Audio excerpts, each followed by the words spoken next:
तो सुनाए आप लोग। पहली बार अभी नहीं बताया। कुछ जानना समझना हो तो हमारे आत्मिक जीवन में हमारी उन्नति का कारण हो, ऐसी कोई बात हो।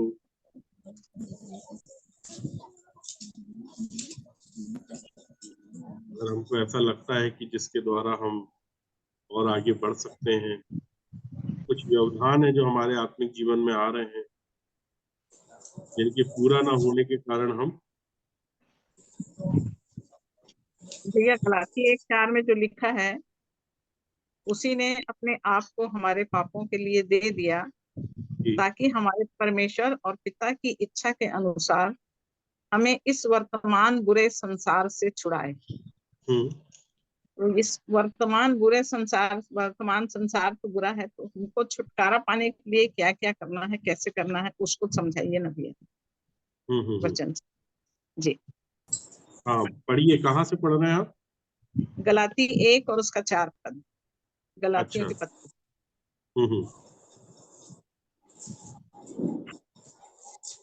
उसी ने अपने आप को हमारे पापों के लिए दे दिया ताकि हमारे परमेश्वर और पिता की इच्छा के अनुसार हमें इस वर्तमान बुरे संसार से छुड़ाए।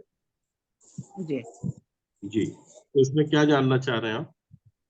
ये मतलब परमेश्वर पिता की इच्छा के अनुसार हमको इस बुरे संसार से छुटकारा पाना है, तो हमको क्या क्या करना है उसके लिए। जी,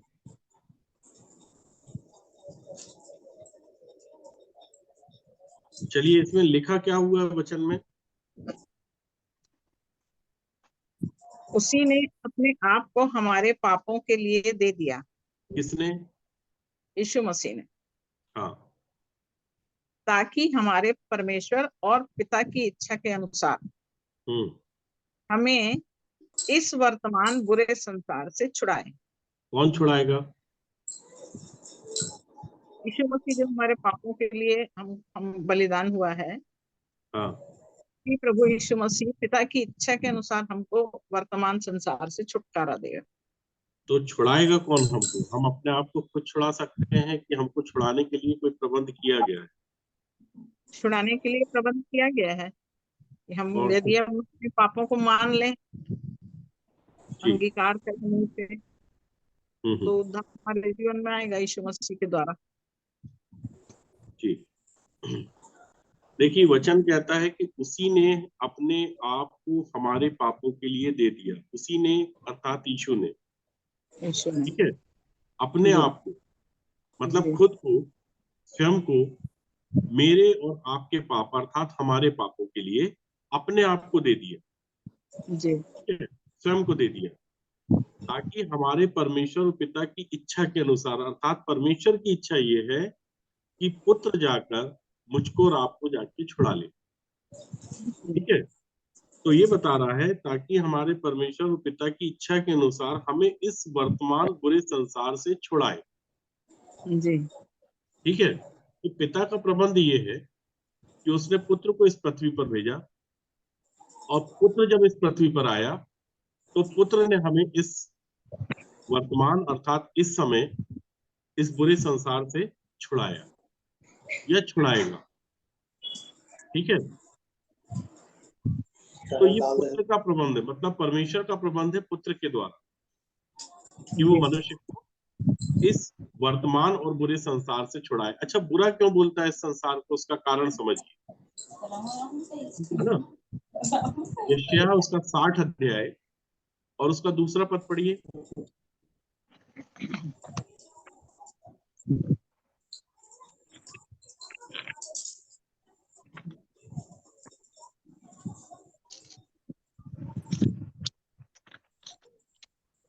देख पृथ्वी पर तो अंधियारा और राज्य राज्य के लोगों पर घोर अंधकार छाया हुआ है, परंतु तेरे ऊपर यहोवा उदय होगा और उसका तेज तुझ पर प्रकट होगा। देखिए यशायाह 60 अध्याय का दूसरा पद पढ़ते हैं तो लिखा है पृथ्वी पर तो क्या है? घोर अंधकार। पृथ्वी पर अंधियारा है। ठीक है, और राज्य राज्य के लोगों पर क्या छाया हुआ है? राज्य राज्य के लोगों पे क्या छाया हुआ है? घोर अंधकार छाया हुआ है। घोर अंधकार छाया हुआ है, मतलब इस पृथ्वी पर अगर कुछ है तो वो सिर्फ अंधियारा है, और अगर इस अंधियारे से कोई छुड़ा सकता था तो वो परमेश्वर ही छुड़ा सकता था। मनुष्य अपने आप से तो नहीं छूट सकता। ये बात यशायाह कह रहा है ना, जी। यशायाह ने इस बात को बता दिया कि पृथ्वी पर तो क्या है, अंधियारा है, और राज्य राज्य के लोगों पर क्या छाया हुआ है, घोर अंधकार छाया हुआ है। घोर अंधकार छाया हुआ है। अब इस घोर अंधकार से अगर निकाल सकता है तो सिर्फ परमेश्वर निकाल सकता है, परमेश्वर के अलावा कोई नहीं निकाल सकता। क्योंकि जिसको हम उजियाला समझ रहे हैं, जिस संसार में हम बहुत मगन हैं, जिस संसार में रह के एक मनुष्य कुछ दिन दुख में कुछ दिन सुख में बिताता है, उसको ये संसार बड़ा अच्छा लगता है। संसार का मतलब क्या है? संसार, संसार किसको बोला? संसार शरीर की अभिलाषा और जीवन का घमंड, ये संसार की ओर से। भाई यूहन्ना की पत्री उसके एक अध्याय में ये विषय समझाया गया था कि संसार की मीनिंग क्या है, संसार के मायने क्या है। चलिए निकाल लें हमारे साथ जल्दी से वाला वचन, यूहन्ना की पत्री 2 अध्याय और उसके 15 और 16 पद को और 17 पद को पढ़ें।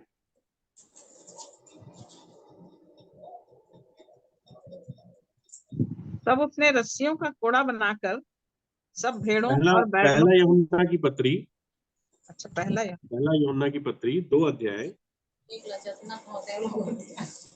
15, 16 और 17 पद।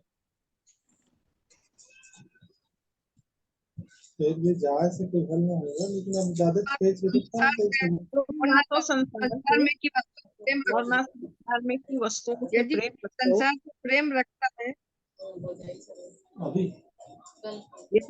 यदि कोई संसार से प्रेम रखता है तो उसमें पिता का प्रेम नहीं, क्योंकि जो कुछ संसार में है अर्थात शरीर की अभिलाषा और आंखों की अभिलाषा और जीविका का घमंड, वह पिता की ओर से नहीं परंतु संसार ही की ओर से है। संसार और उसकी अभिलाषाएं दोनों मिटते जाते हैं, पर जो परमेश्वर की इच्छा पर चलता है वह सर्वदा बना रहेगा। अब आप देखिए, संसार के विषय में जब परमेश्वर बता रहा है तो वो क्या बता रहा है कि तुम ना तो संसार से और ना संसार में की वस्तुओं से प्रेम रखो। ठीक है, किससे प्रेम नहीं रखने के लिए बोल रहा है? संसार की वस्तुओं से। देखिए, संसार को समझना पड़ेगा। जिस पद को अभी हम कोट कर रहे हैं या जिस पद को हम समझना चाह रहे हैं वो है वर्तमान बुरा संसार। वर्तमान बुरा संसार जो एक मनुष्य को बड़ा अच्छा लग रहा है, बड़ा अच्छा प्रतीत सा होता है, वो संसार है। तुम ना तो संसार से और ना संसार में की वस्तुओं से प्रेम रखो। यदि कोई संसार से प्रेम रखता है तो उसमें पिता का प्रेम नहीं है, कहता।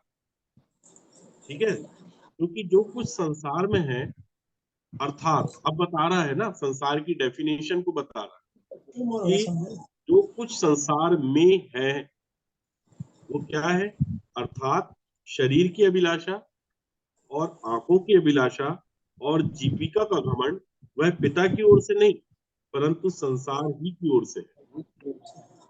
संसार और उसकी अभिलाषाएं दोनों मिटते जाते हैं, पर जो परमेश्वर की इच्छा पर चलता है वह सर्वदा बना रहेगा। ठीक है, ये है संसार। अब सवाल ये उठता है कि परमेश्वर किसका है, संसार का है कि जगत का है? देखिए, विषय बहुत पुराना है। जब मैं यहाँ जूम मीटिंग में नया नया जब ज्वाइन हुआ था तब मैंने इस विषय को रखा था, यूहन्ना रचित सुसमाचार 1 अध्याय। और आप लोगों को बहुत अच्छे से याद होगा कि अपनी गवाही को देने के बाद मैंने एक बार सबसे पहली बार डेविड अंकल से बोला था कि अंकल आप ही कोई वचन पढ़िए।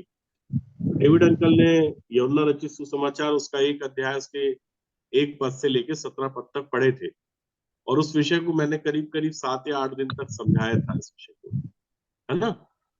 तो यूहन्ना रचित सुसमाचार उसका 3 अध्याय उसका 16 पद क्या कहता है, हमको सबको बाय हार्ट याद है। परमेश्वर ने जगत से ऐसा प्रेम रखा कि उसने अपना इकलौता पुत्र दे दिया ताकि जो कोई उस पर विश्वास करे वो नाश ना हो परंतु अनंत जीवन पाए। तो परमेश्वर ने जगत से प्रेम रखा कि संसार से? जगत से। अब आप समझिए, देखिए, जगत और संसार ये दो चीजें हैं। जगत वो है जो उसके अपने चुने हुए लोग होते हैं, उनको वो जगत कहता है। और प्रेम वो किससे रखता है? जगत से। जगत अर्थात उसके सुनने वाले लोग, जैसा परमेश्वर का वचन कहता, मैं तुम सुनने वालों से कहता हूँ, हे इज़राइल सुन, उसको वो कहता है जगत। क्योंकि जगत अर्थात उसके वो चुने हुए लोग रहते हैं जो उसकी इच्छा पे चलते हैं, जो उसकी आज्ञाओं को मानते हैं, उसको वो कहता है जगत। ठीक है। और संसार क्या है? जो वर्तमान संसार है वो संसार बुरा है, अर्थात एक मनुष्य जो अपनी इच्छा को पूरी करता है। इच्छाएं दो हैं। आज एक बात बताइए कि एक मनुष्य का सबसे ज्यादा दिमाग कब खराब होता है?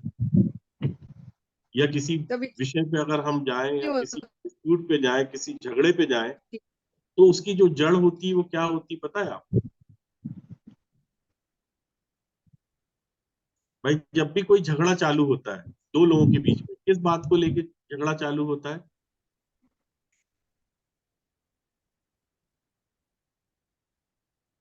कोई भी झगड़ा या पैसे कोई के जो पीछे, लड़ाई होती है या जो डिस्प्यूट होता है, किस बात को लेके होता है? पैसों के पीछे, हम्म? पैसों के पीछे, रुपया पैसे। देखिए क्या होता है, रुपया पैसा तो झगड़े की जड़ है ही, वो तो बाइबल बताती है। लेकिन जो मेन वजह होती है झगड़े की, वो होता है दो मनुष्यों के विचार जब परस्पर मेल नहीं खाते, तब क्या होता है? झगड़ा होता है। अगर हम दो मनुष्यों के विचार परस्पर मेल खाएंगे तो कभी झगड़ा नहीं होगा। ठीक है। और झगड़े की जो जड़ थी, जो झगड़े की जो शुरुआत थी, वो कहां से चालू हुई है पता है आपको बाइबल के अनुसार? केन हाँ, केन हाबिल से। केन हाबिल से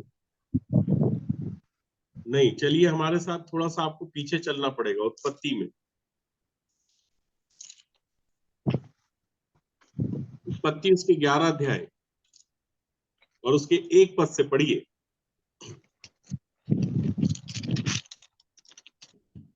सारी पृथ्वी पर एक ही भाषा और एक ही बोली थी। उस बहुत समय ध्यान से लोग सुनते जाइएगा ना इस विषय को, एक एक पद को समझना पड़ेगा। परमेश्वर का ये वचन बता रहा है उत्पत्ति में कि सारी पृथ्वी पर एक ही भाषा और एक ही बोली थी। ना अंग्रेजी थी, ना संस्कृत थी, ना मराठी थी, ना तमिल थी, ना छत्तीसगढ़िया थी, ठीक है, ना चाइनीज थी, ना ब्रिटिश थी, ना जर्मनी थी। एक ही भाषा थी और एक ही बोली थी। मतलब हर मनुष्य एक ही भाषा जानता था और एक ही बोली जानता था। समझ रहे हैं आप लोग?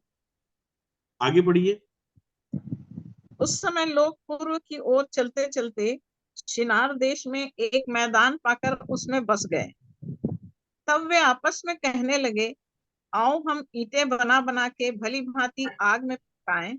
और उन्होंने पत्थर के स्थान पर ईंट से और चूने के स्थान पर मिट्टी के गारे से काम लिया।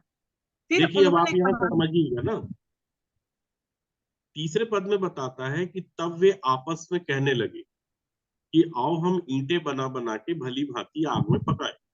मतलब यहाँ से ईंट बनाने की शुरुआत हुई। और उन्होंने पत्थर के स्थान पर ईंट से और चूने के स्थान पर मिट्टी के गारे से काम लिया। मतलब ऑलरेडी परमेश्वर ने चीज दे के रखा था, एक वस्तु थी पत्थर, लेकिन पत्थर के स्थान पे उन्होंने क्या किया? अपना दिमाग चलाया कि हम ये पत्थर को काम में नहीं लाएंगे, हम अपनी ईंटें बनाएंगे, खुद से बनाएंगे, स्वयं से बनाएंगे। अब आप बताइए, ईंटा ज्यादा मजबूत होता है कि पत्थर? पत्थर ज्यादा मजबूत होता है। और आपको मालूम होगा पुराने समय में जो न्यू घर बनते थे ना, जो न्यू में जो अ, पत्थर रखे जाते थे, वो शुरुआत में पत्थर रखे जाते थे, ईंट नहीं रखी जाती थी, ताकि वो मकान को मजबूती दे। अब मजबूती दे, आधा हाँ। पार्ट जो है वो न्यू का, वो क्या करते थे लोग? पत्थर से बनाते थे और उसके बाद जो है वो ईंट रखते थे, ईंट के रद्दे रखते थे। अगर पूरी बिल्डिंग अगर पत्थर की बनाई जाए तो वो ज्यादा मजबूत है कि ईंट की मजबूत रहेगी? पत्थर की ज्यादा मजबूत लेकिन रहेगी। मुझे अपना काम करना ना, मैं अपना काम करूंगा, जो परमेश्वर ने दिया उससे मतलब नहीं है मुझे। तो उन्होंने क्या किया? पत्थर के स्थान पे ईंट और चूने के स्थान पे गारे का काम लिया, जबकि चूने की भी जुड़ाई होती थी। ठीक है, आगे पढ़िए। फिर उन्होंने कहा, आओ हम एक नगर और एक गुम्मट बना लें, जिसकी चोटी आकाश से बातें करे। इस प्रकार से हम अपना नाम करें, ऐसा ना हो कि हमको सारी पृथ्वी पर फैलना पड़े। मतलब मनुष्य क्या करना चाह रहा था? अपना नाम। ईंट किसने बनाई है? हमने, मैंने। जो परमेश्वर ने दिया ना पत्थर, हम उससे काम नहीं करेंगे, हमने अपनी ईंट बनाई, अपनी डिजाइन बनाई। ये है मनुष्य की सोच, मनुष्य के विचार, और इसमें सब लोग एक साथ सहमत थे। इसलिए 3 पद में जब वो कहता है कि वे आपस में कहने लगे कि आओ हम ईंटें बना के भली भांति आग में पकाए, तो सारे लोग समर्थन कर रहे हैं, सारे लोग एक मत हैं, उनके विचार एक हैं, उनके व्यवहार एक हैं, उनकी सोच एक है, सब कुछ एक है। ठीक है, आगे पढ़िए। जब लोग नगर और गुम्मट बनाने लगे, तब उन्हें देखने के लिए यहोवा उतर आया। और यहोवा ने कहा, मैं क्या देखता हूँ कि सब एक ही दल के हैं, और भाषा भी उन सब की एक ही है, और उन्होंने ऐसा ही काम भी आरंभ किया। और अब जो कुछ वे करने का यत्न करेंगे, उसमें वे कुछ भी उनके लिए अनहोना ना होगा। इसलिए आओ हम उतर के उनकी भाषा में गड़बड़ी डालें, कि वे एक दूसरे की बोली को ना समझ सकें। अब आप देखिए, ये है मिसअंडरस्टैंडिंग जो परमेश्वर ने मनुष्य के बीच में कर दिया। मतलब अगर हम इस विषय को समझें तो पहले मनुष्य का दल भी एक था, उनकी भाषा भी एक थी, और उनके काम भी सेम थे। वो सब एक दूसरे के साथ सहमत थे, सहमति थी उनकी। सपोज बेला आंटी कुछ बात बोले और सारा ग्रुप एग्रीड हो, तो क्या दलबंदी होगी? बताइए आप। गुटबंदी होगी? गड़बड़ी होगी? कुछ नहीं हो सकता, नहीं हो सकता। है ना? इसको बोलते हैं बहुमत। तो बहुमत क्या होता है कि बहुत से लोगों का एक मत जो होता है, अगर वो एक है तो उसको बोलते हैं बहुमत। बहुत से लोगों का एक मत होना बहुमत होता है। ठीक है, अब होता क्या है कि मेरी इच्छा है कि मैं पूरब में जाऊं, और दूसरा व्यक्ति है वो कहता नहीं मैं पश्चिम में जाऊंगा, लेकिन तीसरा कहता मैं उत्तर में जाऊंगा, और चौथा कहता मैं दक्षिण में जाऊंगा। अब हो जाएगी गड़बड़ी। जी। तो जो भी डिस्प्यूट होते हैं, जो भी लड़ाइयां होती हैं, जब दलबंदी होती है, गुटबंदी होती है, तो उसका कारण जो होता है वो एक मनुष्य की इच्छा पे दूसरा व्यक्ति नहीं चल पाता। तो जहां मनुष्य अपनी इच्छा को पूरी करता है, जैसे क्या होता है कि हम अपने बच्चों से भी नाराज होते हैं, किस कारण से नाराज हो जाते हैं? हमारी बात नहीं सुनते इसलिए। देखिए ना ब्रदर, हमारी बात नहीं सुनता, मतलब ये अपने मन की कर रहा है। अपने मन की करना अर्थात अपनी इच्छा पूरी कर रहा है। तो जो व्यक्ति अपनी इच्छा पूरी कर रहा है वो अपने माता पिता की इच्छा पूरी करेगा क्या? नहीं करेगा नहीं करेगा। नहीं। आप समझ रहे बात को? जी। तो शुरुआत कहाँ से हुई? जो लड़ाई की जो शुरुआत हुई है वो है इच्छा से, कि एक व्यक्ति बोलता है कि इसने मेरी इच्छा को पूरी नहीं किया। मेरी इच्छा ये है कि तुम ऐसा करो, लेकिन दूसरा बोल रहा नहीं मैं ऐसा नहीं करूंगा, मैं तुम्हारे हिसाब से चलूंगा क्या? तो लड़ाई का विषय वो यही है ना। अगर ये नहीं होता तो क्या लड़ाई होती? क्या डिस्प्यूट नहीं। होते? क्या मनमुटाव होता? कभी नहीं होता, किसी का नहीं होता। नहीं। और परमेश्वर ने आके यहीं पे गड़बड़ी डाली। आज आप देखते हैं ना, जितनी भी भाषाएं हैं हमारे पूरे विश्व में, इस पृथ्वी पर, एक चाइनीज बोल रहा है, एक हिंदी बोल रहा है, एक बांग्ला बोल रहा है, एक कुछ बोल रहा है, एक कुछ बोल रहा है, मतलब पूरे विश्व में अगर देखें तो अनेक भाषाएं हैं। अगर हम सिर्फ भारत की बात करें तो भारत में ही अनेक भाषाएं। आप साउथ में जाएंगे वहां की अलग लैंग्वेज है, आप नॉर्थ में जाएंगे वहां की अलग लैंग्वेज है ना? आप सेंटर में आएंगे तो वहां की अलग लैंग्वेज है। तो ये क्या है? भाषा की गड़बड़ी। और इसी भाषा की गड़बड़ी के बाद हुआ क्या? पढ़िए आगे। इसलिए आओ हम उतर के उनकी भाषा में गड़बड़ी डालें, कि वे एक दूसरे की बोली को ना समझ सकें। इस हाँ, प्रकार यहोवा ने उनको वहां से सारी पृथ्वी के ऊपर फैला दिया, और उन्होंने उस नगर का बनाना छोड़ दिया। अब देखिए, परमेश्वर चाह रहा था कि तुम इस पूरी पृथ्वी पे क्या हो, फैल जाओ, चल जाओ। लेकिन इन लोग क्या कर रहे थे, एक नगर बनाने में लगे हुए थे। और नगर जब बना रहे थे तो इनके विचार, इनकी सोच क्या थी, क्या एक हम गुम्मट बना ले, कहीं ऐसा ना हो कि हमें सारी पृथ्वी पर फैलना पड़े। हम फैलना नहीं चाहते, परमेश्वर हमको फैलाना चाह रहा है, और हम सिकुड़ना चाह रहे हैं। मतलब मानव जाति जब ये उत्पत्ति की पुस्तक लिखी थी, ये कितने वर्षों पहले की बात थी? 2000 वर्ष पहले। नहीं, उत्पत्ति की पुस्तक की बात कर रहे हैं। मैं प्रभु यीशु मसीह के आने की बात नहीं कर रहा हूँ। प्रभु यीशु मसीह के आने के बहुत पहले उत्पत्ति की पुस्तक लिखी जा चुकी थी। यीशु मसीह के आने के लगभग 2000 6000 साल पहले की बात हो रही है, 6000 ईयर। ठीक है, जी जी प्रभु यीशु मसीह को आए 2023 साल हो चुके हैं, वो नए नियम की बात हो रही है। लेकिन जब पुराने नियम की बात होती, क्योंकि हम 7वें दिन में प्रवेश कर चुके हैं, 6000 साल पूरे हो चुके हैं, 7वां हजार लग चुका है। समझ रहे हैं आप लोग? उस समय में मनुष्य ने ये सोच लिया था कि हमको फैलना ना पड़े, वो परमेश्वर चाह रहा था कि वो फैले। तो परमेश्वर ने क्या किया, उनकी भाषा में गड़बड़ी डाला। चलते। अब जब गड़बड़ी डाला तो आपको मालूम होगा कि जब गड़बड़ी डालने के बाद ये लोग फैले हैं, तो ये लोग जब एक दूसरे की भाषा को समझ ही नहीं पा रहे थे। जैसे ही परमेश्वर ने इनकी भाषा में गड़बड़ी डाली, तो उनने उस नगर का बनाना छोड़ दिया। क्योंकि हुआ ये है कि उसके बाद एक व्यक्ति कुछ बोल रहा, दूसरा समझ ही नहीं पा रहा उसको। कम्युनिकेशन गैप आ गया इनके बीच में। पहले ईंटें बनाने के लिए सब रेडी थे, तो ईंटें बनाने के लिए रॉ मटेरियल चाहिए। अब एक व्यक्ति दूसरे व्यक्ति से कुछ बोल रहा है, दूसरे को समझ में नहीं आ रहा ये बोल क्या रहा है। ठीक है ना? मान लो ऑपरेशन थिएटर के अंदर वेलांटी डॉक्टर खड़ा है, वो सीजर मांग रहा है नर्स से। अब नर्स को समझ में नहीं आ रहा ये मांग क्या रहा है, तो वो दे पाएगी क्या? नहीं। तो कुल मिला के कुछ ऐसी बात वहां भी हो रही थी। एक व्यक्ति कुछ बोल रहा, दूसरा समझ ही नहीं पा रहा, तो उनको फिर छोड़ना पड़ गया नगर बनाना। और इस कारण से ये लोग पृथ्वी पर फैल गए। और उसके बाद कुल हुए, अलग अलग भाषाएं हुई, अलग अलग कबीले हो गए। ठीक है, ये मेरा वाला कबीला, ये तेरा वाला कबीला।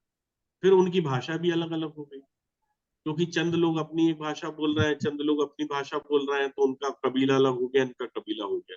इस तरीके से गुट बदल अलग अलग तरीकों से डिवाइड हो गए, है ना?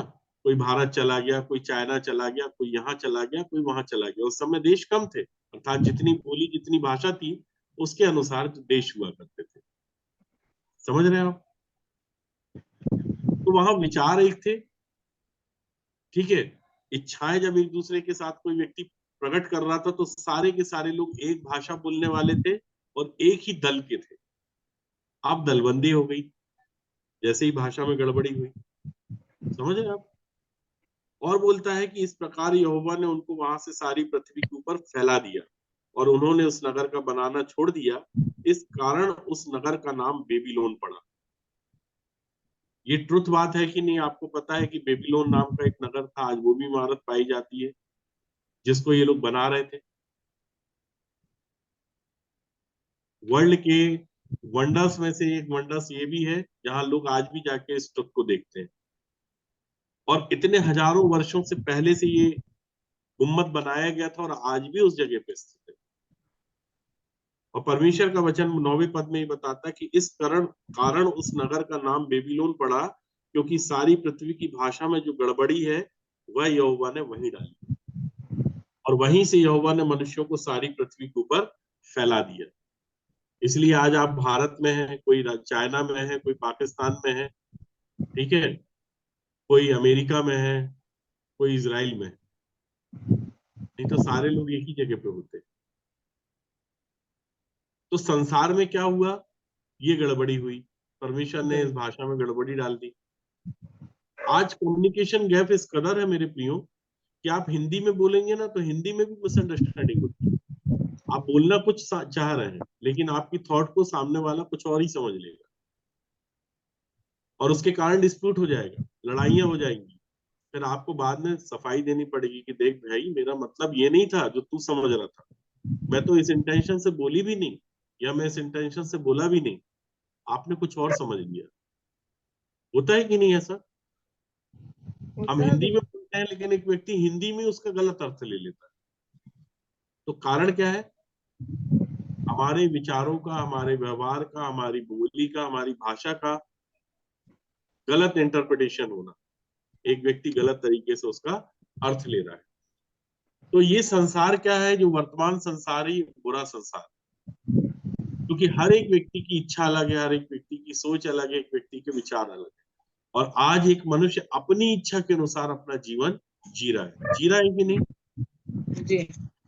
जी सब रहे अपने भाई। कौन परमेश्वर की इच्छा के अनुसार जीवन जी रहा है? बताइए, दिखता है कोई आपको?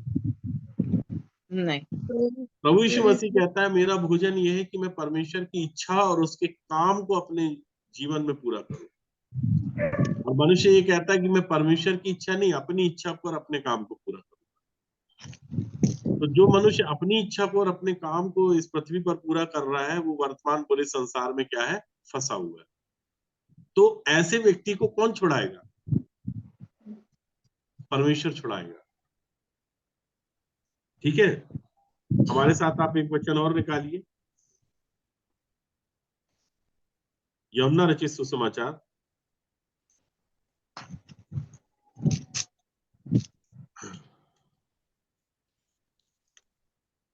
उसका 17 अध्याय,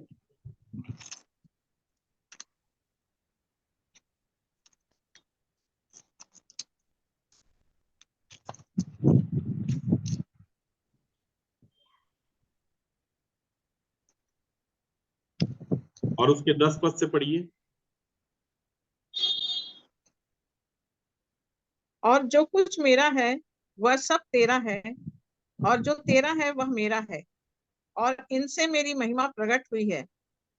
मैं अब जगत में ना रहूंगा, परंतु ये जगत में रहेंगे, और मैं तेरे पास आता हूँ।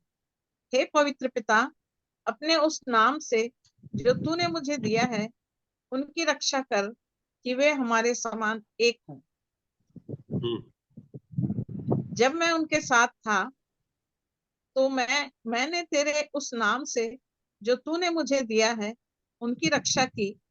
मैंने उनकी चौकसी की, और विनाश के पुत्र को छोड़ उनमें से कोई नष्ट न हुआ, इसलिए कि पवित्र शास्त्र में जो कहा गया वह पूरा हो।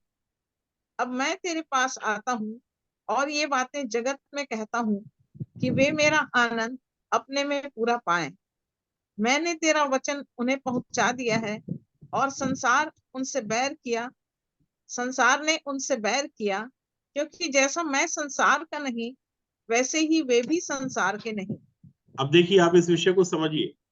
प्रभु यीशु मसीह कहता है, मैं जगत में अब ना रहूंगा। जगत में अर्थात अपने प्रिय लोगों के साथ, अपनी प्रजा के साथ, जिसको मैं अपनी निज प्रजा कहता हूँ, जो मेरी इच्छा को और मेरे काम को अपने जीवन में पूरा करते हैं, और मेरे पिता की इच्छा और काम को अपने जीवन में पूरा करते हैं। अब मैं उनके बीच में नहीं रहूंगा, क्योंकि अब मेरा इन लोगों के बीच में से कूच करने का समय आ गया है। ठीक है, तो प्रभु यीशु मसीह कहता है कि मैं जगत में अब ना रहूंगा, परंतु ये जगत में रहेंगे। ये जगत में रहेंगे अर्थात कौन रहेंगे?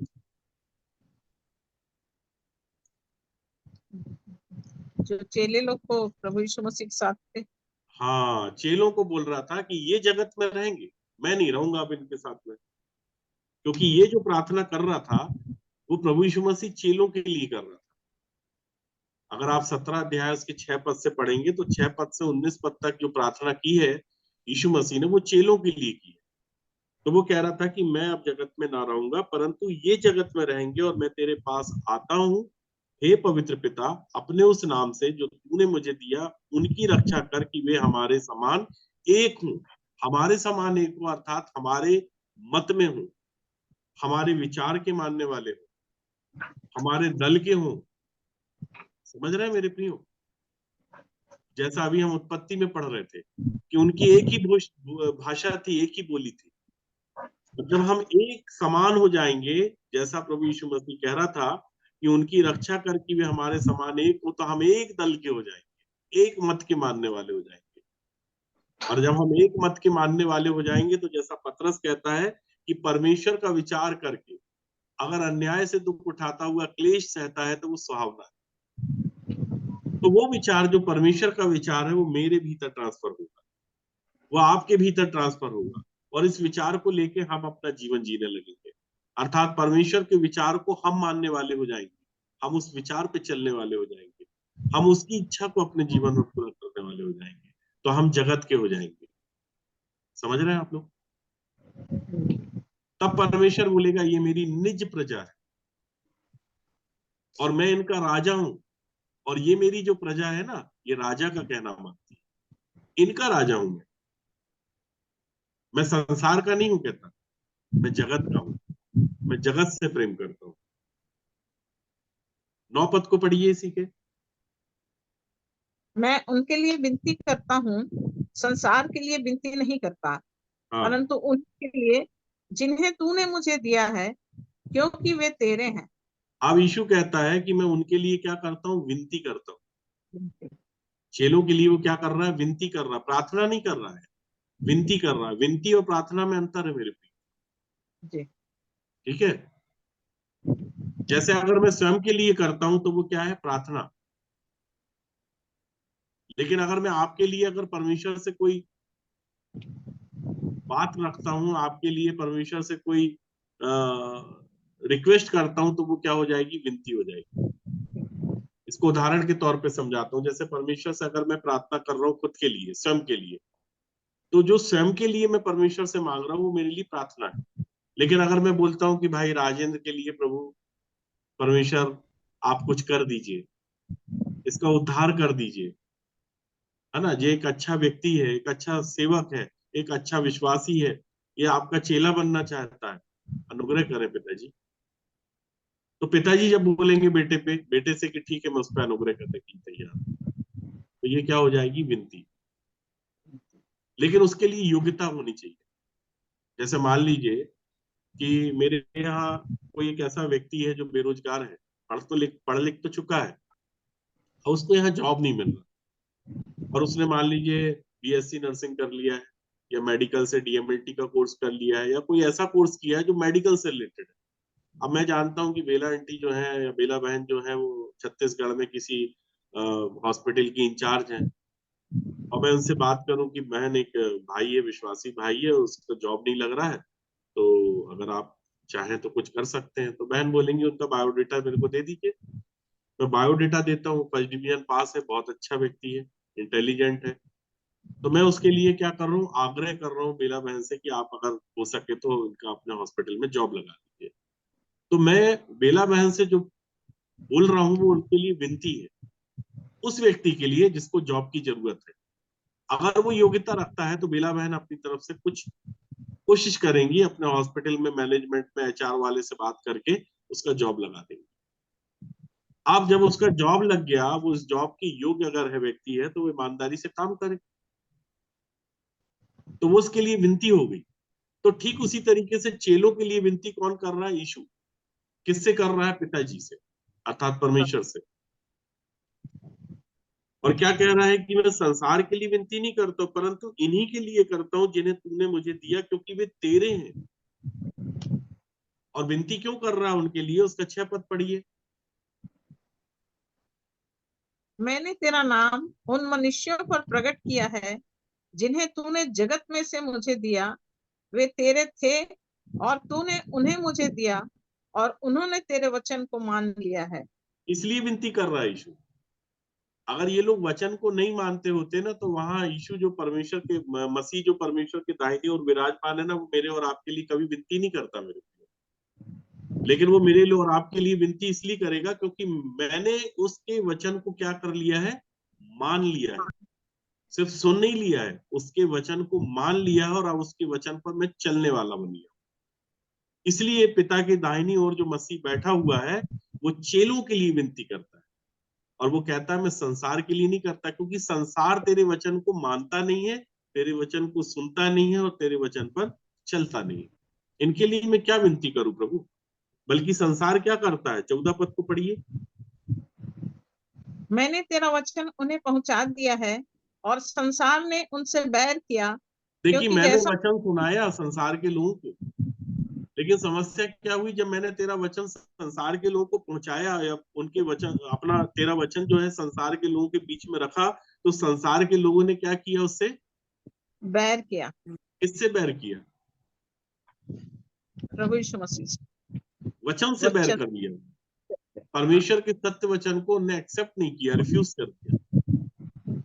तो बोल रहा है मैंने तेरा वचन उन्हें पहुंचा तो दिया, और संसार ने उनसे क्या किया? बैर किया। क्योंकि जैसा मैं संसार का नहीं, वैसे वे भी संसार के नहीं। इसलिए आज एक व्यक्ति अगर चेले से बैर रखता है ना, तो उसका कारण ये है। प्रभु यीशु मसीह ने कहा मैं जगत की ज्योति हूँ। उसके बाद चेलों से कहता है कि तुम जगत की ज्योति हो। और अगर यूहन्ना रचित सुसमाचार उसका 3 अध्याय उसका 20 और 21 पद पढ़ेंगे, तो वहां वो क्या बोलता है? जल्दी से निकाल के पढ़ लीजिए, इसको खुला रखिएगा।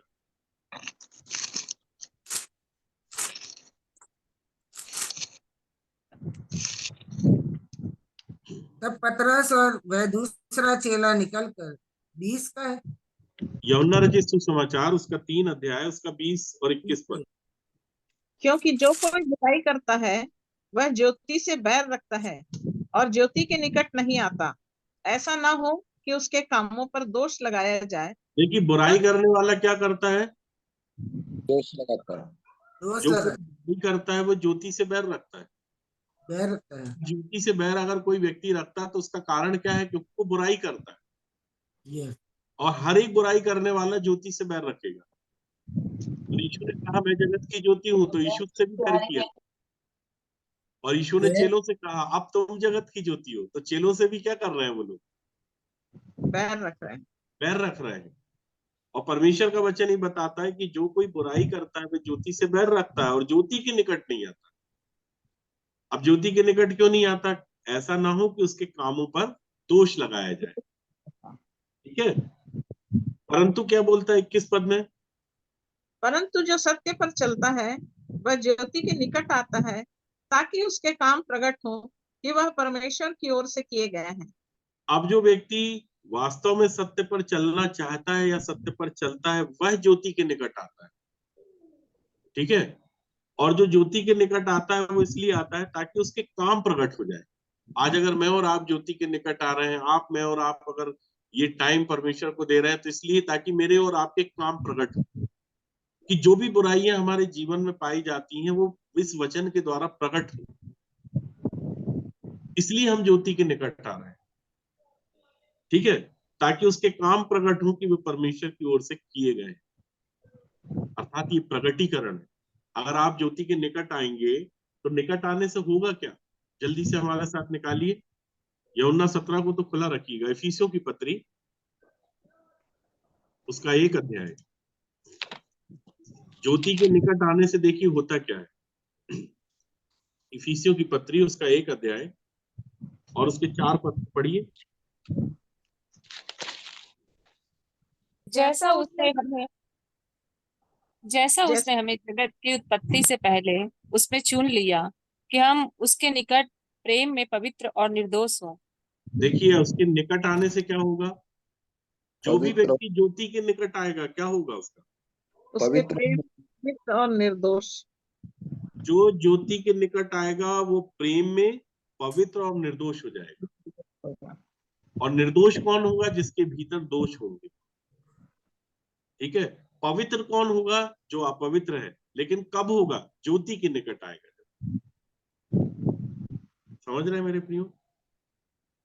और ये चुनाव परमेश्वर का है। बोलता है उसने हमें जगत की उत्पत्ति से पहले उसमें चुन लिया, उसमें अर्थात मसीह में चुन लिया कि हम उसके निकट प्रेम में पवित्र और निर्दोष हो। ये किसको चुना उसने? संसार को कि जगत को? पवित्र लोग। जगत को।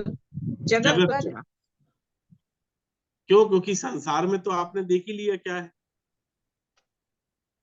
भाई। संसार में क्या है? शरीर की अभिलाषा है, आंखों की अभिलाषा है और जीविका का घमंड है।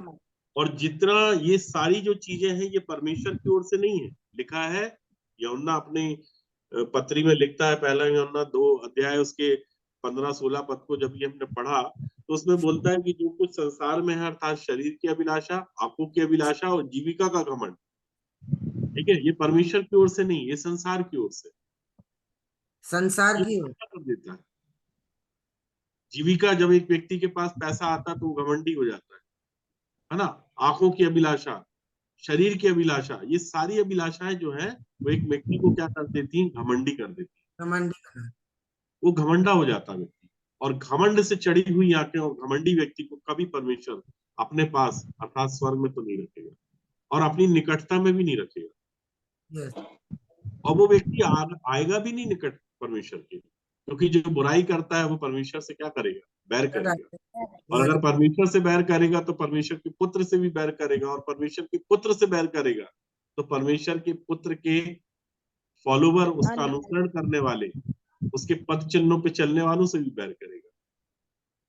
क्योंकि जिस तरह परमेश्वर ज्योति है वैसे ही पुत्र भी ज्योति है, और पुत्र के पीछे चलने वाले भी अंधेरे में थोड़े ना होंगे, अंधकार में थोड़ी ना चलेंगे, वो भी ज्योति है। समझ रहे हैं मेरे क्यों। और ज्योति के पीछे जो चलेगा वो भी ज्योति बनेगा। बड़ी अद्भुत पुस्तक है बाइबल, बड़ी अद्भुत बातों की व्याख्या करती है, और ये उनके लिए है जो ज्योति में चलना चाहते हैं मेरे क्यों। ये संसार कैसा है, बुरा है संसार। वर्तमान जो संसार है, इस पृथ्वी पर तो अंधियारा और राज्य राज्य के लोगों पर क्या है, घोर अंधकार छाया हुआ है, घोर। समझ लीजिए कितनी डार्कनेस में एक व्यक्ति जीवन जी रहा है और उसको पता ही नहीं है कि वो कहाँ है। और ऐसे मनुष्य को कौन छुड़ाता है, परमेश्वर छुड़ाता है। किसके द्वारा छुड़ाता है, पुत्र के द्वारा। और पुत्र ने भी जब इस पृथ्वी से कूच किया, जब वो स्वर्ग गया, तो उसने ये अधिकार किसको दे दिया, अपने चेलों को। और चेलों को अधिकार में क्या दिया, स्वर्ग के राज की कुंजियां। और बोला जो कुछ तुम पृथ्वी पे बांधोगे वो कहाँ बंध जाएगा, स्वर्ग में। जो तुम यहाँ पे खोलोगे वो कहाँ खुलेगा, स्वर्ग में। अगर एक व्यक्ति वास्तव में पृथ्वी पर चलना चाहता है परमेश्वर के लिए, जीना चाहता है परमेश्वर के लिए, तो परमेश्वर के जो पीछे चलने वाले हैं, जो उसका अनुसरण करने वाले हैं, वो लॉक खोल सकते हैं। उनके पास वो पावर है, वो इस ताले को खोलेंगे। चाबी तो उन्हीं के पास है। समझ रहे हैं मेरे प्रियो। और क्या है, देखिए यशायाह ने तो बता दिया, इस पृथ्वी पर अंधियारा है और राज्य राज्य के लोगों पर घोर अंधकार छाया हुआ।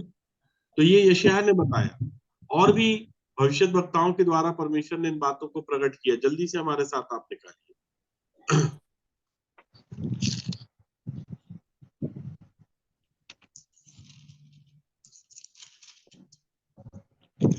यहेजकेल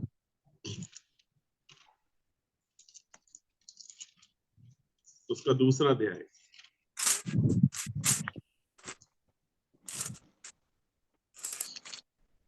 और उसके पहले पद से पढ़िए। उसने मुझसे कहा, हे मनुष्य की संतान, अपने पांवों के बल खड़ा हो और मैं तुझसे बातें करूंगा। ये बात किससे हो रही थी, यहेजकेल परमेश्वर की बात हो किससे रही थी, यहेजकेल यहेजकेल से हो रही थी। और यहेजकेल की बुलाहट है, देखिए परमेश्वर की बुलाहट जब यहेजकेल के जीवन में आई, तो यहेजकेल से परमेश्वर ने कहा कि हे मनुष्य के संतान, अपने पांवों के बल खड़ा हो और मैं तुझसे बातें करूंगा। तो परमेश्वर कब बातें करता है, पाँव के बल खड़ा। जब तक एक मनुष्य अपने पांव के बल नहीं खड़ा होगा तब तक परमेश्वर उससे बातें नहीं करता। ठीक है। अब पांव के बल खड़ा कब होता है एक व्यक्ति, आगे पढ़िए। जैसे ही उसने मुझसे ये कहा, त्यों ही आत्मा ने मुझ में समाकर मुझे पांवों के बल खड़ा कर दिया। अब बताइए, पांव के बल एक व्यक्ति कब खड़ा होता है, आत्मा में कर जाता। आत्मा समाएगा तब। बोलता है यहेजकेल बताता है कि जैसे ही उसने मुझसे ये कहा, त्यों ही आत्मा ने मुझ में समाकर मुझे पांव के बल खड़ा कर दिया। परमेश्वर के सुसमाचार को सुनाने के लिए, परमेश्वर के सुसमाचार को बताने के लिए, परमेश्वर के उद्धार के सुसमाचार को हर एक व्यक्ति खड़ा नहीं हो सकता मेरे को। बहुतेरे खड़े हो सकते हैं, लेकिन जिसको परमेश्वर खड़ा करता है वो तब खड़ा करता है जब वो अपना आत्मा उसके अंदर देता है। तब एक व्यक्ति अपने पांव के बल खड़ा होता है। नहीं तो किसी की सामर्थ्य नहीं है कि वो अपने पांव के बल खड़ा हो जाए, इस सुसमाचार को लेके किसी अन्य व्यक्ति तक जाए और उसे उस अंधकार से निकाल दे। ऐसा व्यक्ति जब तक परमेश्वर नहीं खड़ा करेगा तब तक वो अपने पांव के बल नहीं खड़ा हो सकता। यस, वरना सुसमाचार तो बहुतेरे सुनते हैं। क्या एक व्यक्ति निकल पा रहा है अंधकार से? नहीं। क्या एक व्यक्ति निकल पा रहा है घोर अंधकार से? और अगर नहीं निकल पा रहा है तो क्यों नहीं निकल पा रहा है? क्योंकि वो अपने पांव के बल खड़ा ही नहीं हुआ। यस, और अपने पांव के बल कैसे खड़ा होगा? जब परमेश्वर का आत्मा उसके भीतर जाएगा तब वो उसको बल देगा, तब वो अपने पांव के बल खड़ा होगा। समझ रहे हैं मेरे प्रियो? जी। आगे बढ़िए। और जो मुझसे बातें करता था, मैंने उसकी सुनी। देखिए, पहली बात है कि जब परमेश्वर अपनी आत्मा उसके भीतर डालता है, उसके भीतर समाता है, तब वो अपने पांव के बल खड़ा होता है। और जैसे ही वो उसके पांव के बल खड़ा होता है तब वो उसकी सुनने वाला हो जाता है, अर्थात परमेश्वर की सुनने वाला हो जाता है। क्योंकि वचन कहता है जो मुझसे बातें करता था मैंने उसकी सुनी। क्योंकि वो मध्यस्थ की भूमिका में है। अब यहेजकेल, परमेश्वर उससे कहेगा, यहेजकेल सुनेगा, और यहेजकेल परमेश्वर की सुनने के बाद इस्राएल से जाके कहेगा। समझ रहे हैं आप?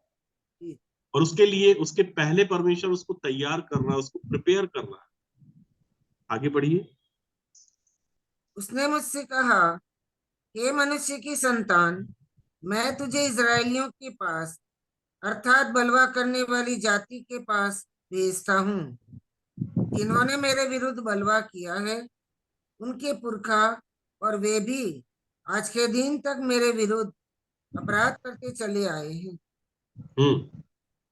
इस पीढ़ी के लोग जिनके पास मैं तुझे भेजता हूँ, वे निर्लज और हठीले हैं। और तू उनसे कहना, प्रभु यहोवा यूं कहता है, इससे वे जो बलवा करने वाले घराने के हैं, चाहे वे सुने या न सुने, तो भी वे इतना जान लेंगे कि हमारे बीच एक भविष्यवक्ता प्रकट हुआ है। हे मनुष्य की संतान, तू उनसे न डरना, चाहे तुझे कांटों, ऊंट कटारों और बिच्छुओं के बीच भी रहना पड़े, तो भी उनके वचनों से न डरना।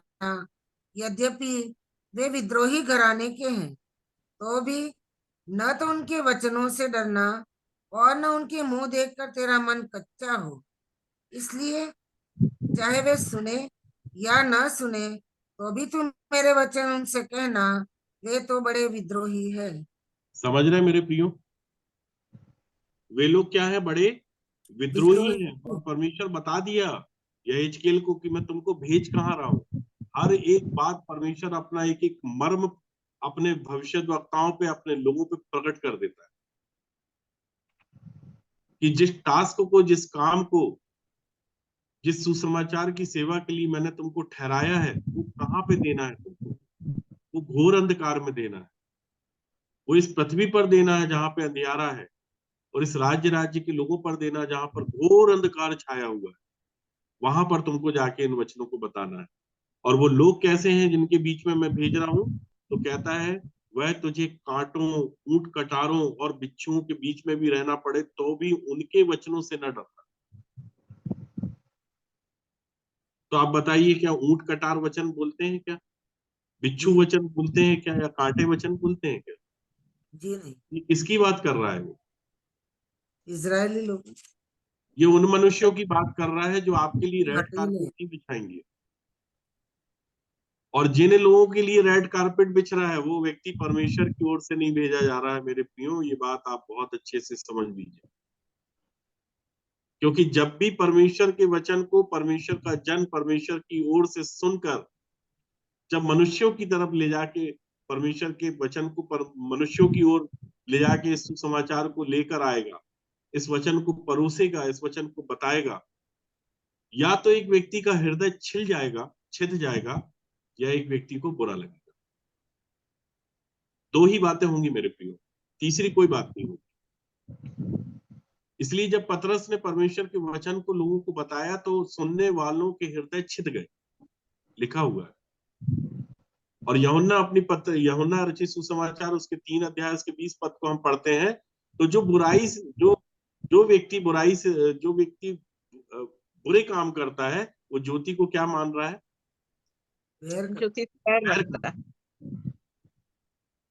तो ज्योति से जो व्यक्ति बैर कर रहा है, ज्योति नहीं बैर कर रहा, ज्योति किसी से बैर नहीं करता मेरे प्रियो, बैर तो से किया जाता है। इसलिए उसने बोला था क्योंकि जो बुराई करता है वो ज्योति से बैर रखता है और ज्योति के निकट नहीं आता। ज्योति के निकट अगर आ जाओगे तो क्या हो? पवित्र हो जाओगे, निर्दोष हो जाओगे, निष्कलंक हो जाओगे, बेदाग हो जाओगे, बेजुर्री हो जाओगे। तो ज्योति ने किसी से बैर नहीं रखा, परमेश्वर ने किसी से बैर नहीं रखा, पुत्र ने किसी से बैर नहीं रखा, चेलों ने कभी किसी से बैर नहीं रखा। बैर तो उनसे रखा गया मेरे प्रियो, समझ रहे हैं आप? तो अकेला यशायाह को ये बात नहीं बताई थी, या हिजकियेल को भी बताई है, यिर्मयाह को भी बताई है, हर एक भविष्यद्वक्ता को ये बात बताई गई है कि तुमको भेज कहाँ रहा हूं मैं जिनके बीच में भेज रहा हूं कोई भी तुम्हारे लिए रेड कारपेट नहीं बिछाएगा। बड़ी आसानी से हम लोग गाना गा देते हैं कि राहों में कांटे अगर हो रुकना नहीं चलते जाना, लेकिन जैसे ही कांटा देखता है ना एक व्यक्ति तुरंत रुक जाता है कि नहीं जी। और कांटा देख के रुकते हैं और फिर प्रार्थना करते हैं, हे प्रभु मुझे इस बुराई से बचा ले, मुझे इस परीक्षा में ना पढ़ने दे। अरे परीक्षा में ना पढ़ने दे, परीक्षा में ना पढ़ने दे, तो कब तक पढ़ाई करते रहोगे? जब तक तुम परीक्षा में नहीं पढ़ोगे तुम्हारा प्रमोशन कैसे होगा? पहली क्लास में ही पढ़े रह जाओगे तो जिंदगी भर उसी में पढ़ते रह जाओगे। जब परीक्षा आई तो बोले प्रभु परीक्षा नहीं देना, प्रभु परीक्षा में ना पढ़ने दे। तो प्रभु बोलता ठीक है भाई, परीक्षा से निकाल देता, तुम पहली क्लास में ही हो। और जो परीक्षा में पढ़ता है और परीक्षा में पढ़ के खरा निकलता है और खरा निकलने के बाद उसके भीतर धीरज आता है, उसका प्रमोशन हो जाता है, वो आगे चला जाता है, अपन वहीं के वहीं बैठे रह जाते हैं। ये है एक व्यक्ति का आत्मिक स्तर। और फिर उसका दिमाग खराब होता है, फलाना व्यक्ति तो इतना आगे चला गया, फलाना भाई तो इतना आगे चला गया। हम भी तो उसी व्यक्ति से सीख रहे थे जिस व्यक्ति ने हमको सिखाया, फिर वो व्यक्ति क्यों आगे चला गया? तो उस व्यक्ति का डिवोशन तो देखिए। प्रभु यीशु मसीह ने आरंभीकरण में चेलों को जो शिक्षाएं दी थी या जो प्रार्थना सिखाई थी वो आरंभीकरण की प्रार्थना थी। वो आज तक ईसाई पूरी ईसाई कौम उसी प्रार्थना को लेके कोट करती रहती। हम अपनी प्रार्थना करने के बाद जिस प्रार्थना को सबसे महत्वपूर्ण मानते हैं उसी में फंसे हुए हैं हम लोग। अगर उसी प्रार्थना से अगर परमेश्वर बात करेगा ना तो फंसा देगा हमको। हम आज भी वही बोलते हैं, हमें परीक्षा में ना डाल वरन बुराई से बचा, क्योंकि राज्य पराक्रम महिमा सब आपकी है प्रभु। जैसे हमने अपने अपराधियों को क्षमा किया वैसे आप भी हमारे अपराधों को क्षमा करें। कैसे करेगा प्रभु क्षमा? हमने तो अपने अपराधी को आज तक क्षमा नहीं किया। अब अगर इसी बात को लेके परमेश्वर हमारा न्याय करेगा तो बोलेगा पंकज साइमन जी आपने जैसे अपने अपराधी को क्षमा किया ना वैसे ही आपके अपराध को क्षमा करता हूँ, देखिए एलसीडी आपकी खोलता हूं मैं। आपने 2015 में, 2013 में, 2010 में, है ना, आपने 1988 में अपने अपराधियों को इस बार में क्षमा किया। आपने हाथ जोड़ के बोला ठीक है भैया, जब आपका व्यक्ति आया आपसे क्षमा मांगा जिसने आपके प्रति अपराध किया था, तो आपने बोला ठीक है भैया क्षमा करता हूँ, आप अपना रास्ता देखो मैं अपना रास्ता देखता हूँ। ऐसी क्षमा किया था ना पंकज जी आपने? मैं बोलूंगा हाँ प्रभु। तो ठीक है पंकज जी आप भी अपना रास्ता देखिए, ये चौड़ा मार्ग आपका, मैं अपना रास्ता देखता हूँ। अब आप बताइए ऐसा क्षमा करेगा तो क्या हमें क्षमा मिलेगी? नहीं। वो आरंभीकरण की शिक्षा थी। जब प्रभु ने बोला था कि हे हमारे पिता तू जो स्वर्ग में है, एड्रेस भी बता दिया कि पिताजी कहाँ पे है? स्वर्ग में, है ना। तेरा नाम क्या माना जाए? पाक माना जाए, पवित्र माना जाए। ठीक है, तेरी इच्छा जैसे स्वर्ग में पूरी होती वैसे तेरी इच्छा इस पृथ्वी पर भी पूरी हो। कौन करेगा उसकी इच्छा पूरी? पेड़ पौधे, भेड़ बकरी, हम करें, जानवर करेंगे? कौन करेगा उसकी इच्छा को पूरी? जिसको जगत में से चुन लिया वो उसकी इच्छा जिसको उसने चुना है उसको वो बोलता है जगत, बोलता है मैं संसार का नहीं हूं, मैं राजा नहीं बनना चाहता। मैं किसका राजा बनूंगा? इस संसार का। ये संसार तो मेरी सुनता नहीं, मैं क्या करूंगा राजा बन के? मेरी सुनने वाले जगत के लोग हैं, मेरी इच्छा को पूरी करने वाले जगत के लोग हैं। संसार तो अपनी इच्छा पूरी कर रहा है, इनकी क्या करूंगा सुन के मैं? इनका राजा क्यों बनूं मैं? राजा तब राजा होता है जब उसकी प्रजा उसकी सुनती है। नहीं तो अगर राजा उस प्रजा का बन जाए जो उसकी नहीं सुनती, तो उसको बोलता है विद्रोही प्रजा। ये लोग कैसे हैं? विद्रोही हैं, बलवा करने वाले हैं। कितनी अच्छी अच्छी डिग्री, कितनी अच्छी अच्छी उपाधि से नवाजा परमेश्वर ने इजराइल को। इजराइल अर्थात बलवा करने वाले। यहाँ जो इजराइल की बात कर रहा है वो बलवा करने वाली जातियों की बात कर रहा है, लेकिन जिसको परमेश्वर इजराइल कहता है वो कहता है शुद्ध मन वाले, जिनके भीतर कपट नहीं है, उनको वो इजराइल बोलता है। तो हमें क्या बनना है? शुद्ध मन वाले। हमको क्या बनना है? शुद्ध मन वाले, जिनके भीतर कपट नहीं है। कपट। तो परमेश्वर का है, ये है मेरे इजराइली। जो पृथ्वी पे इजराइली पाए जाते हैं उनको वो नहीं बोलता इजराइल, क्योंकि वो तो बलवा करने वाली जाति है। ये है वर्तमान बुरा संसार, जहां से कौन छुड़ाएगा? परमेश्वर छुड़ाएगा। समझ रहे मेरे प्रियो? जी। ये उसका उपाय है छुड़ाने का, कि उसने अपने पुत्र को इस पृथ्वी पर भेजा ताकि वो उस बेशकीमती लहू के द्वारा हमारा उद्धार करे, उसके द्वारा वो हमको छुड़ाए। क्योंकि कीमत भी मांगी शैतान ने कि अगर मैं इनको छोड़ूंगा तो एक शर्त पे छोड़ूंगा कि मैं तेरे पुत्र का लहू चाहता हूं। देगा लहू? देगा पुत्र को? तो मेरे को और आपको बचाने के लिए परमेश्वर ने क्या किया? अपने पुत्र को दिया, इकलौते पुत्र को। अब आप बताइए कि सबसे ज्यादा कीमत और सबसे ज्यादा कीमती अगर इस पृथ्वी पर है तो कौन है?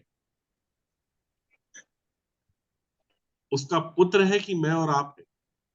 पुत्र।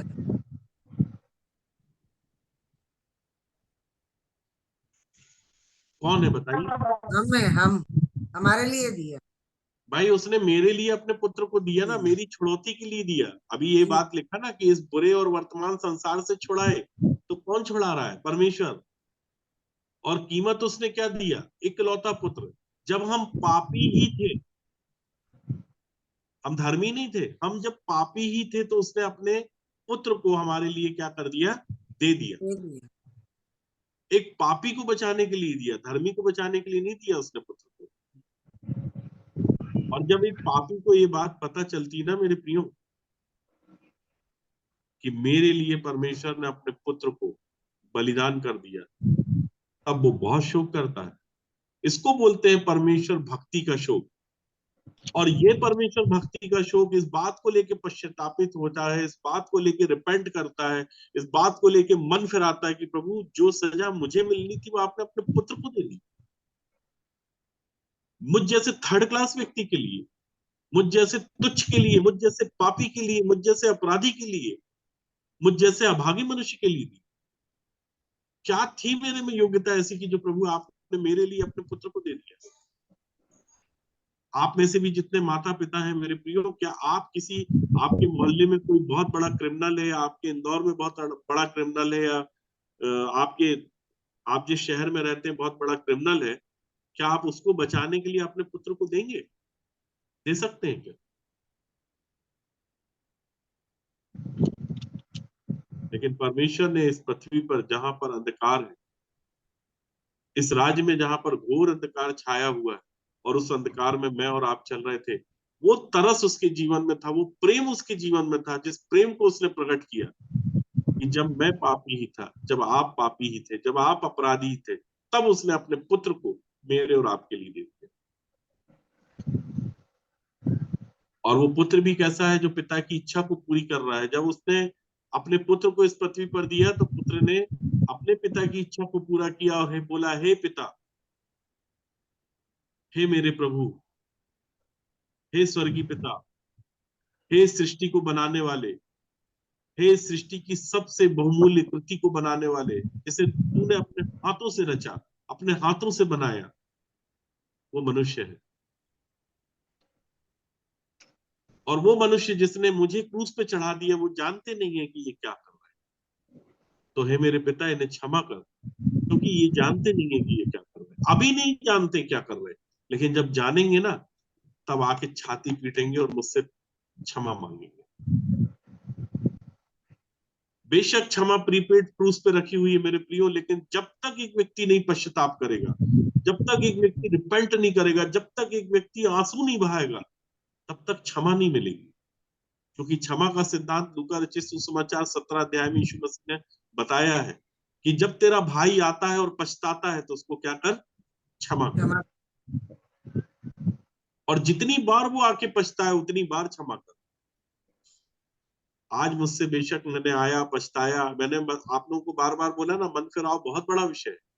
आज आपने मन फिराया, अपनी गलती का, अपने पश्चाताप को मान लिया, हो सकता है कि कल आपसे गलती हो जाए, या आपने बहुत साल पहले, 10 साल पहले, 15 साल पहले, 20 साल पहले कोई पाप किया हो, कोई लज्जा के गुप्त काम हमारे जीवन में पाए जाते हैं जो हमारी आत्मिक जीवन में हमको आगे बढ़ने से रोक रहे हैं, रुकावट पैदा कर रहे हैं। वहां पवित्र आत्मा हमको उस पाप के विषय में भी बताएगा, प्रकट कर देगा। क्योंकि अब आप ज्योति के निकट आ रहे हैं, तो ज्योति के जब निकट आएंगे तो परमेश्वर हमको क्या करेगा, निर्दोष करेगा, निष्कलंक करेगा और प्रेम की रीति पे चलना सिखाएगा। क्योंकि निकट आना अर्थात परमेश्वर के पास आना, परमेश्वर की उपस्थिति में रहना, जहाँ एक मनुष्य छुपता नहीं है, परमेश्वर के सामने आता है, खड़ा होता है, बताता है प्रभु मुझसे ये गलती हो गई, क्षमा कर दे प्रभु, क्षमा कर दे प्रभु। परमेश्वर जो हमारे मन का जानने वाला है ना, जब परमेश्वर देखता है कि हम संपूर्ण मन से परमेश्वर को खोज रहे हैं तो परमेश्वर हमको मिल जाता है। क्योंकि छुटकारा वही देगा, छुड़ाएगा वही मेरे प्रिय। हमारी रस्सियों को, हमारे बंधनों को और इस गुलामी से अगर कोई आजाद कर सकता है, स्वतंत्र कर सकता है तो वो परमेश्वर है। लेकिन वो कहता है जब तक तुम सत्य को नहीं जानोगे तब तक मैं तुमको स्वतंत्र नहीं करूंगा। अगर तुमको स्वतंत्रता चाहिए तो तुम सबसे पहले सत्य को जानो, और सत्य ये है कि हम बंदी हैं मेरे प्रिय। सत्य ये है कि हर एक मनुष्य कहां पे है, अंधकार में चल रहा है। सत्य ये है कि हर एक व्यक्ति घोर अंधकार में, और उस घोर अंधकार से उसे छूटने की आवश्यकता है। वो स्वयं नहीं छूट सकता, मैं अपने बंधन खुद नहीं खोल सकता। क्योंकि मैं और आप जिस जगह में है ना, आपने बहुत पुराना एक गाना गाया होगा, आपने उसकी वर्डिंग पे कभी ध्यान दिया होगा, तो लिखा है पापों की कीच से छुड़ाया आप हमें। तो उस कीच में, उस दलदल में एक मनुष्य पाया जाता है। और पाप भी कैसे हैं, पूरब से लेके पश्चिम तक अनंत पाप है। सोचिए, एक एक पाप का अगर लेखा लेगा ना तो मेरी आंख, मेरा कान, मेरी नाक, मेरा मुंह, मेरे दांत, मेरे सर के बाल, मेरी खाल, सब बिक जाएगा। और आपको मालूम है आज साइंस ने तरक्की कर ली है, तो एक एक चीज और एक एक अंग की क्या कीमत है।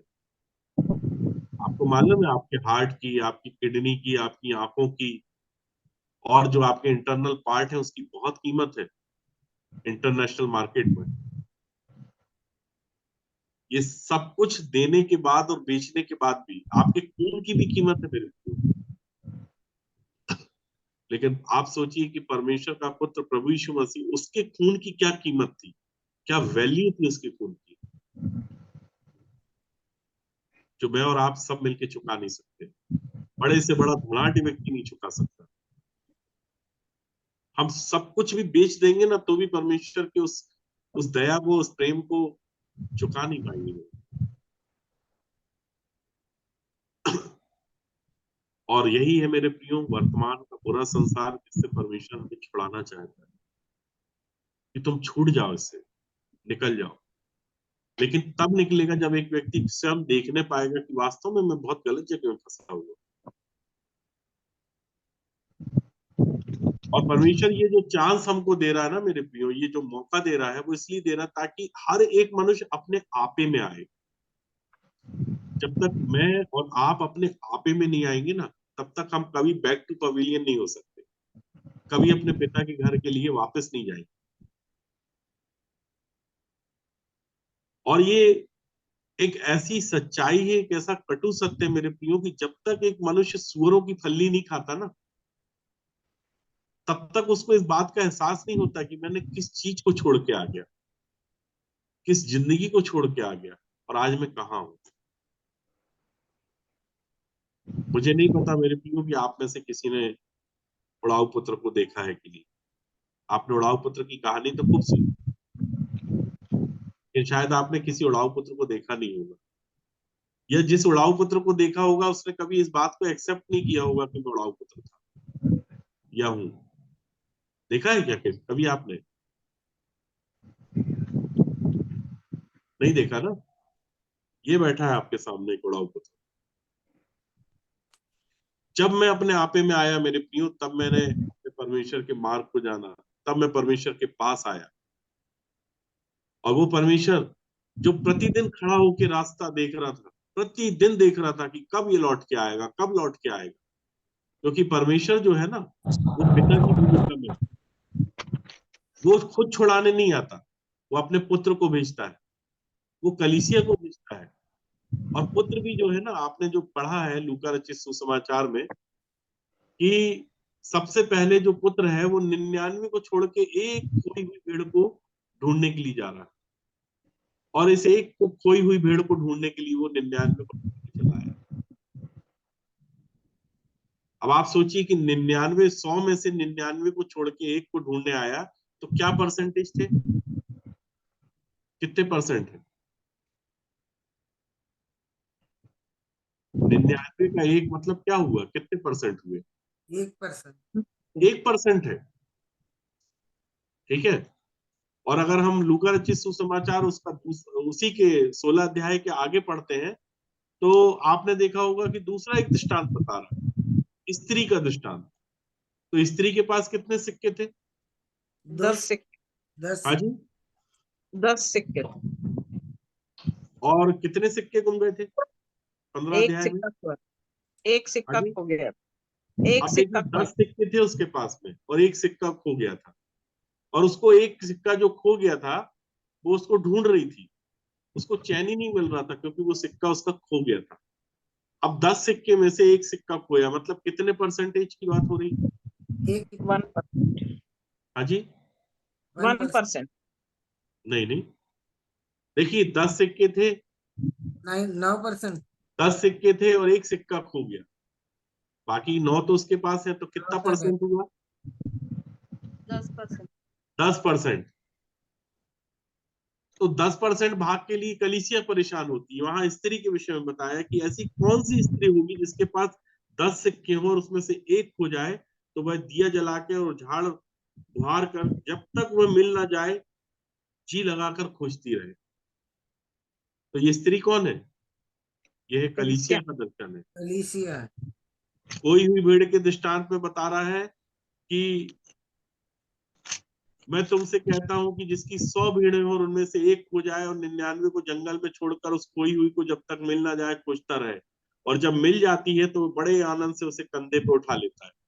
आपने देखा होगा कंधे पे उठाने वाला एक फोटो, एक चित्र हमारे सामने रहता है। यहाँ पुत्र है उस भूमिका में कि वो 99 को छोड़ के एक को ढूंढने के लिए आ गया।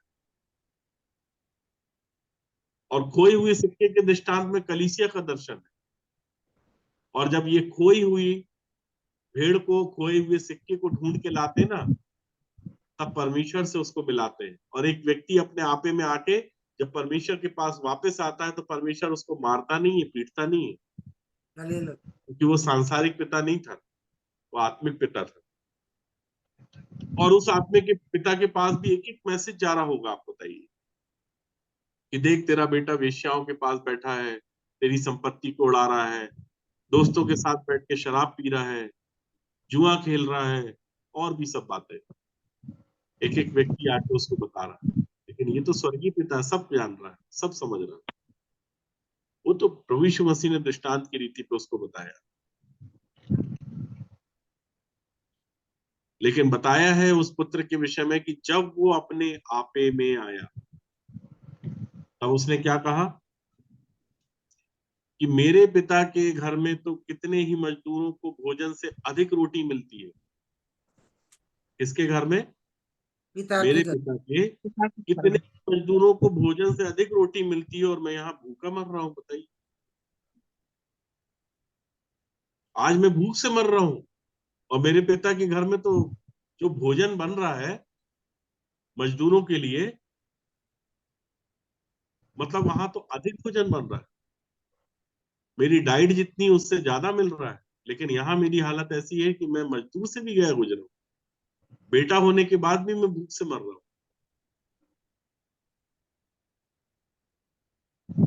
समझ रहे हैं मेरे प्रियो?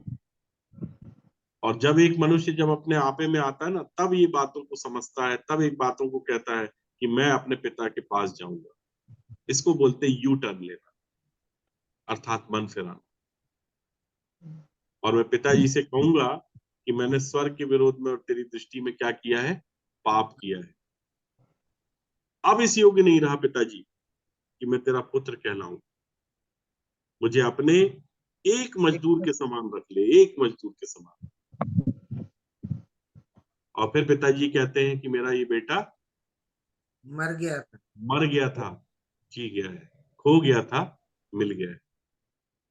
ऐसे होती है मेरे प्रियो दया परमेश्वर। ऐसे एक व्यक्ति पे परमेश्वर का अनुग्रह होता है, तब परमेश्वर छुड़ाता है। फिर बोलता है बेटे से कि जा इसको निकाल, इस वर्तमान और बुरे संसार से जाके निकाल। समझ रहे मेरे प्रियो? जी जल्दी से हमारे साथ 2 पद और पढ़ रहे हैं। रोमियो की पत्री, उसका 11 अध्याय।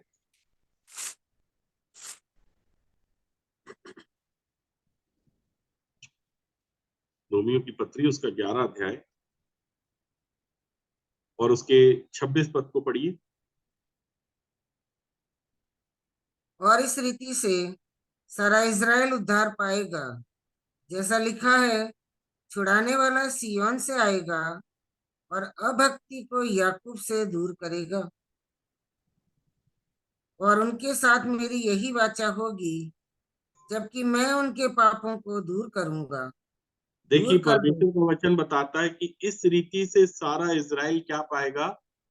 उद्धार उद्धार पाए, पाएगा। जैसा लिखा है कि छुड़ाने वाला कहां से आएगा? सिय्योन से आएगा। सिय्योन से आएगा। यही तो विषय था ना अभी जो बेला बहन ने किया गलातियों की पत्री में, है ना? कि वर्तमान और बुरे संसार से कौन छुड़ाएगा हमें? परमेश्वर छुड़ाएगा, ताकि हमारे परमेश्वर और पिता की इच्छा के अनुसार हमें इस वर्तमान और बुरे संसार से छुड़ाए। तो छुड़ाने वाला कहां से आएगा? सिय्योन से छुड़ाने वाला सिय्योन से आएगा और आएगा, अभक्ति को याकूब से क्या करेगा? दूर कर, दूर करेगा। और अभक्ति को अगर याकूब से दूर कर दिया तो फिर क्या बोलेगा कि अब से मैं तुझको याकूब नहीं क्या कहूंगा? Israel, Israel. इज़राइल अर्थात शुद्ध मन वाला। शुद्ध मन वाला, इज़राइल अर्थात जिसके भीतर कपट नहीं है। कपट नहीं। ठीक है? लेकिन कब दूर करेगा इसको भी समझना पड़ेगा। ऐसी तो नहीं दूर कर देगा भाई। छुड़ाने वाला सिय्योन से आएगा और अभक्ति को याकूब से क्या करेगा? दूर दूर करेगा। तो कैसे दूर करेगा अभक्ति को?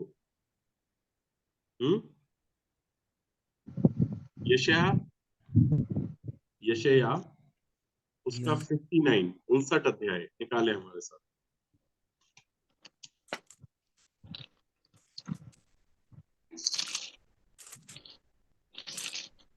बेला बहन है ना भी हमारे साथ?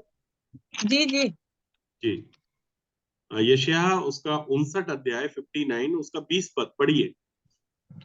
याकूब में जो अपराध से मन फिराते हैं, उनके लिए सियोन में एक छुड़ाने वाला आएगा, यहोवा की यही वाणी है।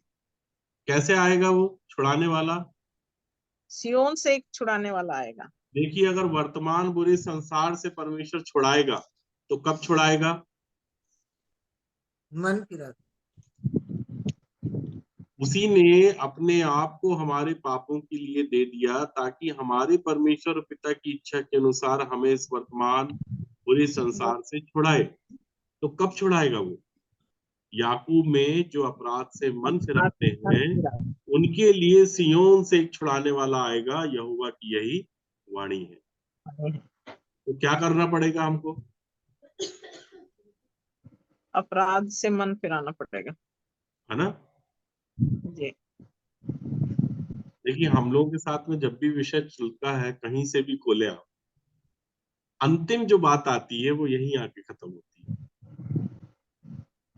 हम प्रोस्पेरिटी का सुसमाचार प्रचार नहीं करते, हम चंगाई का सुसमाचार प्रचार नहीं करते, हम अंधकार से एक व्यक्ति कैसे छूटेगा इसका सुसमाचार प्रचार करते। तो अगर अंधेरे से निकलना है, प्राथमिक जीवन में उन्नति करना है, तो कैसे करेंगे? जैसे याकूब ने किया, ठीक है? क्योंकि आज की डेट में कोई भी व्यक्ति इजराइल नहीं है, आज की डेट में हर एक व्यक्ति क्या है? याकूब है। याकूब। और जब परमेश्वर का आशीर्वाद उसको मिलेगा, तब परमेश्वर क्या बोलेगा कि अब से मैं तुझको याकूब नहीं, मैं तुझको क्या कहूंगा? इज़राइल। इस्राएल। लेकिन शर्त क्या है कि जो अपने अपराध से मन फिराते हैं उनके लिए सियोन से एक छुड़ाने वाला आएगा। रोमियो में ये जरूर रहा है कि इस रीति से सारा इजराइल उद्धार पाएगा, जैसा लिखा है कि छुड़ाने वाला सियोन से आएगा और आभक्ति को याकूब से दूर करेगा। तो आभक्ति का मतलब समझ लीजिए कि आभक्ति को याकूब से कब दूर करेगा? जब आभक्ति में रहने वाला याकूब अपराध से मन फिरा लेगा। Praise the Lord. Praise the Lord. So परमेश्वर अपने इस वचन के द्वारा हम सबों को आशीषित करे मेरे प्रियो। जो परमेश्वर की सनातन और सिद्ध इच्छा है, जिसके द्वारा परमेश्वर ने मुझे पवित्र आत्मा के द्वारा जो प्रकाश दिया, जो वचन दिया पिताजी के द्वारा, पवित्र आत्मा के द्वारा, परमेश्वर के द्वारा, पुत्र के द्वारा, मैंने वो आपके सामने रखा।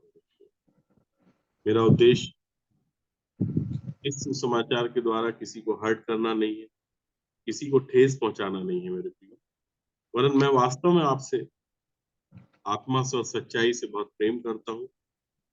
और जो परमेश्वर मुझे बताता है, जो परमेश्वर मुझे गाइड करता है,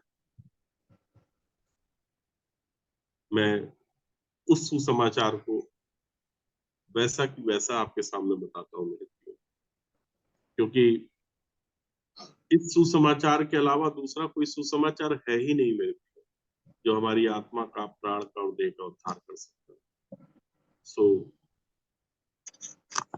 परमेश्वर आप सबों को आशीषित करे। और आगे का भाग में जो हमारे होस्ट हैं उनको देना चाहूंगा। जिसको भी परमेश्वर का आत्मा अगुवाई करता है, वो हमारे मध्य में जो भी है वो प्रार्थना में हमारी अगुवाई करेंगे। और आगे का भाग जो हमारे होस्ट हैं मैं उनको देता हूँ। आप सबों को मेरा प्रेम भरा नमस्कार। जय मसीह। जय मसीह।